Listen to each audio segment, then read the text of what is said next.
所から帰ってきた平日の昼、自分のほっぺたをつねり現実と知る。遅くなったなぁとゲームボーイカラーを渡され、僅差ではあるがそっちの喜びが勝った。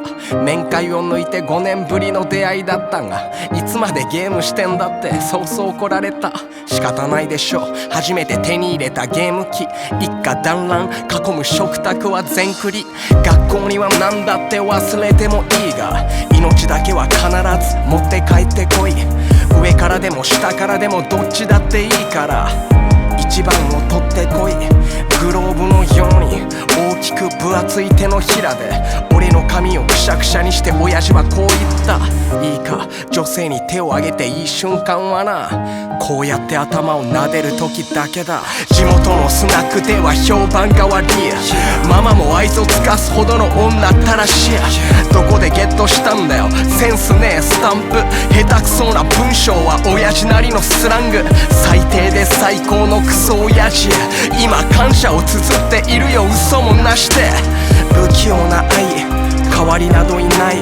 親父のかかとくらい固めていくライム。連発するボケの薄いチャチな親父ギャグ。ジャイアンツが負けた日にはすぐに怒鳴り出す。いびきくしゃみやかましい、シャツは全てイン、パンツ一丁でうろつき俺と似たり寄ったり。寝てると思ってチャンネルを変えた瞬間、今見ちょったっちゃがなんて嘘をつく。休日親父とツタヤに向かい、借りたはずのウルトラマンが帰り着くと V シネマに変わってた。腹いせとして母ちゃんには内緒なぞって夜中飲みに出てたこともバラした日が懐かしい。母ちゃんの愚痴はいつもいないとこで、だが仕事場の愚痴だけは聞いたことねえ。喧嘩して夕飯代わりの非常食、クソガキの俺が見てもそれはさすがに気の毒。結婚相手を選ぶセンス三角、カカア天下に凌駕された亭主関白。地元のスナックでは評判変わり、ママも愛想つかすほどの女ったらしい。どこでゲットしたんだよセンスねえスタンプ。下手くそな文章は親父なりのスラング。最低で最高のクソ親父、今感謝を綴っているよ嘘もなして。不器用な愛、代わりなどいない。親父のかかとくらい固めていくライム。口より先に手が出てしまう職人気質だった親父からの拳。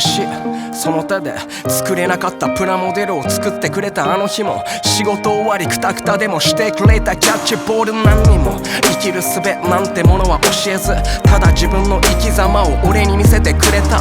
俺にとって最初のヒーローはウルトラマンじゃなくて親父だっていう日が来るとはな。飛行機に一度も乗ったことがないなら、俺も乗ったことのないファーストクラスに乗せてやるから。野球観戦しに行こう東京ドーム。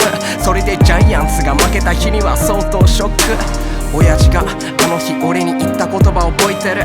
俺にはラップわからん、何言っちょるかもわからん。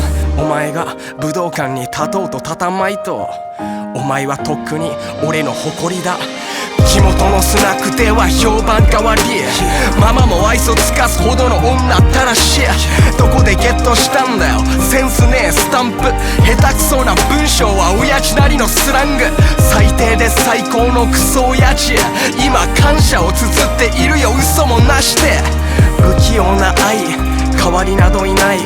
親父のかかとくらい固めていくライム。いや下から一番なら死ぬほど取ってきたからさ。